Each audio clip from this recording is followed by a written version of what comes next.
Hi, I'm Kris Roberson, Master Instructor for Best Incorporated. Today I'd like to chat about the newest revision of the IPC A-600 Revision K. Revision K was released in May 2020. As usual, with new revisions released by IPC, there are editorial updates, such as typographical corrections and new and additional figures that will help with the interpretation of the written criteria. There were also technical changes, those where the criteria for a condition was modified or newly added. One handy feature of the IPC A-600 series is that where changes have been made, the text is shaded gray. This eliminates the need for expensive redline comparison documents. The document user also has a quick reference for where any change was made, even if that change was a simple clarification or a true technical content change. First, let's talk about some of the standout editorial changes. Some section titles have changed to make it more clear to the user what the section is intended to address. For example, Section 2.2.3 was previously titled Exposed Disrupted Fibers. The title in the 600K has been updated to Mechanically Induced Disrupted Fibers. This relatively minor change signals to the user that while there are process or heat-induced fiber disruptions, this section focuses solely on those disruptions caused by tools, machinery, or some other mechanical damage. There are many other similar updates that the user can see throughout the document. One common technical change that had happened in several places in the 600K is the notation that some criteria apply only when the board was designed in accordance with the IPC 2222 document. The accompanying statement in all these cases is a notation that the acceptance criteria will need to be agreed between user and manufacturer if the assembly was not designed in accordance with the IPC 2222. Section 2.5.7 is a new section titled Back-Drilled Holes, Visual. There is a short explanation of back drilling that reads, back drilling is a method of reducing the overall length of any plated hole by drilling out a portion of the plated hole from either side to a predetermined depth for the purposes of signal integrity or circuit isolation. In high-speed signal transmission assemblies, plated areas of holes that are not used in a single path can receive the signal and cause a signal transmission tail or stub. By back drilling and removing some of the copper, the signal integrity can be increased. The other reason for back drilling can be to electrically isolate one circuit from another. The visual inspection for back-drilled holes focuses on unintentional damage, slivers, or burrs present at the back-drill site, as well as the finished hole size compared to the 6010 series. There's only a target condition in this criterion, no acceptable condition. The back-drilled hole either meets the criteria or it's a non-conformance. Passing over a few other minor editorial changes, we come to Section 2.10.3. In previous revisions, the criterion was that some breakout was allowed when modified shapes like keyholing or filleting were used. There was no further mention of an annular ring requirement except for Class 3. In the 600K, the classes have been split into individual statements for ease of interpretation. When keyholing and filleting are used, a 90-degree breakout is allowed for Class 2, and modified shapes allow up to 180 degrees breakout for Class 1.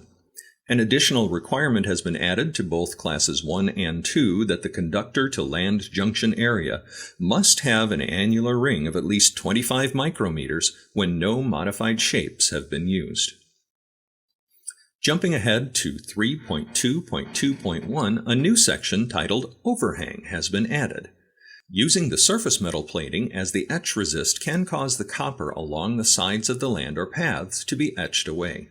This can leave an overhang of the plating metal along the edges of the copper.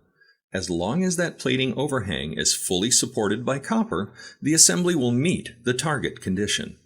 To be acceptable, the overhang does not have to be fully supported by copper, but the overhang cannot be longer than the thickness of the copper and plating when the overhang is measured laterally. There can also be no cracking of the overhang. 3.3 is where we find our next major technical change. In the Introduction to the Plated Through Holes section, a requirement for plating thickness measurement has been added. Plating thickness is measured after microsectioning. The new statement requires 3 measurements at 3 locations within the hole. One of those measurements must be in the middle of the hole in the 40 to 60% height of the hole. As usual, the legalese of the document makes it a little less clear. A more simple way to read that statement is that one of the 3 measurements must be halfway up or down the hole. The remaining 2 measurements would be closer to the top side of the hole and one near the bottom side of the hole. Moving on to 3.3.17, we find a new section that addresses Microvia target land piercing. Ideally, the target land for the Microvia would be completely intact before the Microvia is plated. This new section allows for intentional piercing when mechanically drilled, but no unintentional piercing when laser drilling is used.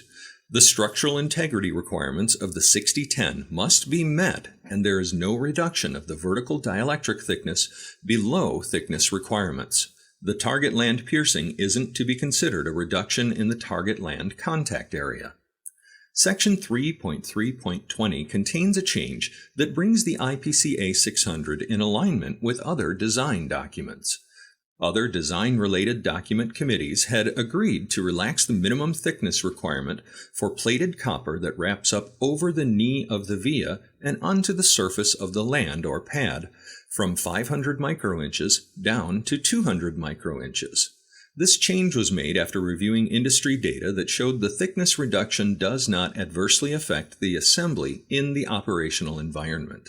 Making this an all-encompassing change, however, would have incurred significant cost upon original equipment manufacturers who would have to update all of their design drawings for older products that listed the original 500 microinch measurement. It was agreed as a compromise to make the 200 microinch allowance effective only for new designs whose initial release date was on or after January 1, 2018. Finally, 3.3.24 is a new section for the microsectioning evaluation of back-drilled holes. The back-drilled holes must be evaluated for depth and registration. The target is to have the hole to the specified depth at the specified location with no burrs or loose material. Some misalignment or depth variation is allowed, and as always, there can be no violation of the minimum dielectric spacing between the remaining stub and adjacent conductors. As you see, there aren't many technical changes to the document, but some significant changes have been made. Take a look through the document to see all the technical and editorial changes to be sure your new designs and assemblies will meet the criteria in the IPC A-600J Acceptability of Printed Boards. Visit and follow us on our YouTube channel, Soldering Geek, for more videos. For training classes, supplies, and more, visit our website, www.solder.net.